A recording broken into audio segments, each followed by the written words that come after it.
Today, we are diving deep into one of the most haunting poems ever written about conflict, Carol Ann Duffy's War Photographer.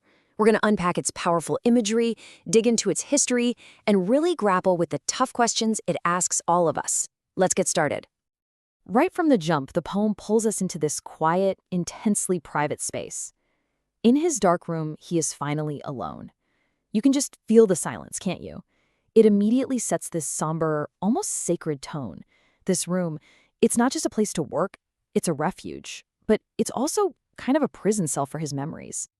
So, before we start peeling back all the complex layers, let's just get the basic picture. Who is this guy? Where is he? And what's he actually doing?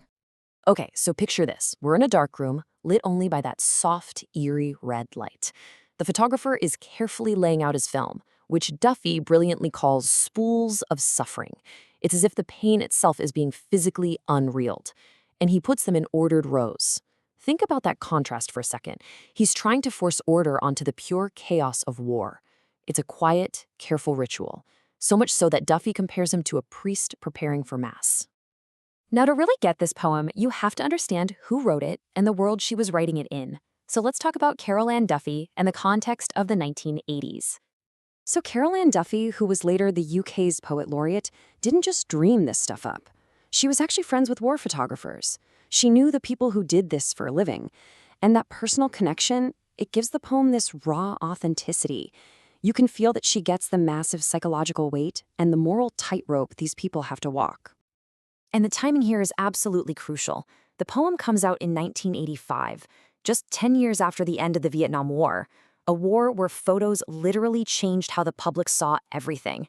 And when Duffy name-drops places like Belfast, Beirut, Phnom Penh, she's grounding this poem in the real, bloody conflicts of her time, making it feel so immediate and so global. All right, now we're ready to really zoom in. We're going to break down 7 key quotes from the poem. You can think of them like 7 photos that Duffy is developing right in front of us, each one revealing a deeper truth.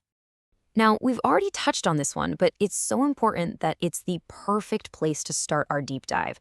I mean, this single phrase is one of the most powerful juxtapositions in the entire poem. It captures the whole conflict in just a few words. So yeah, it all comes down to this tension. His entire job is to take the messy, horrifying, senseless reality of war, the suffering, and literally process it. He has to package it, organize it, make it neat for people to look at back home. This one line is his whole struggle, trying to create order out of complete and utter chaos. Then, at the very end of that first stanza, right after listing those war zones, Duffy just drops this line on us. All flesh is grass. It's so stark, and it completely changes the scale of the poem. So what does that mean? Well, it's a direct quote from the Bible, from the book of Isaiah.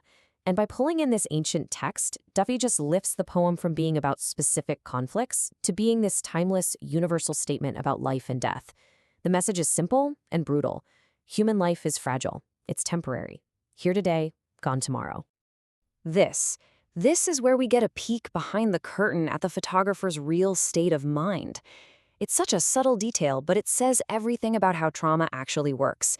It's all in the contrast between then and now. I mean, this is a textbook description of post-traumatic stress, right? Out in the field with bullets flying, he was a professional. He had a job to do, his hands were steady. But now, back home in the safety of rural England, when the adrenaline is gone, that's when it all hits him. The trembling hands show the real psychological cost of what he's seen. And now we get to what is, without a doubt, the most famous and historically loaded image in the entire poem. This line isn't just poetry. It's a direct link to a real photograph that shocked the entire world. Yeah, this is a clear reference to that Pulitzer Prize-winning photo by Nick Ut of the young girl running from a napalm attack in Vietnam. Anyone reading this in 1985 would have known that picture instantly.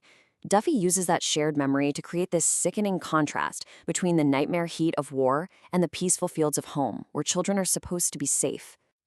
So, as the images start to appear in the chemical trays, the photographer sees what he's captured. 100 agonies. But listen to the way Duffy phrases that. It's cold, right? Calling them 100 agonies is so detached, almost like he's taking inventory. It's clinical. And that language is so important because it reflects how the media and maybe the photographer himself as a survival mechanism has to sanitize and categorize tragedy. It reduces this unimaginable human pain into a neat little collection of objects. Okay, so let's pull back from the individual lines for a second and look at the poem's skeleton.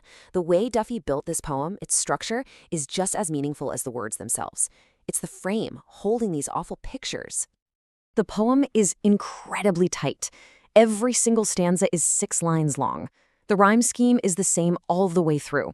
A, B, B, C, D. It's rigid, it's controlled. And she does this on purpose. She sets this incredibly orderly structure against the most chaotic, brutal, and unpredictable subject imaginable: war. It's a perfect mirror of the photographer's own attempt to put his chaotic memories into ordered rows. And the whole story of the poem just goes in a circle. He's home, he relives the horror, he shows it to the public, they don't really care, and then he gets on a plane and flies right back into another war. This loop creates this overwhelming sense of futility, like he's trapped. It screams that nothing is ever going to change. And that brings us to the poem's brutal final act. After all this risk, all this trauma, what's the result? Who is he doing this for, and how do they react? Out of those 100 agonies, his editor will pick just 5 or 6. That's it. This one detail just perfectly shows how massive, widespread suffering gets filtered down into a few digestible images for a Sunday magazine. And there it is, the final, devastating conclusion. The poem says the public's eyes might prick with tears, but only for a moment, somewhere between the bath and pre-lunch beers. After everything he's been through, the photographer is left with one simple, soul-crushing realization: they do not care.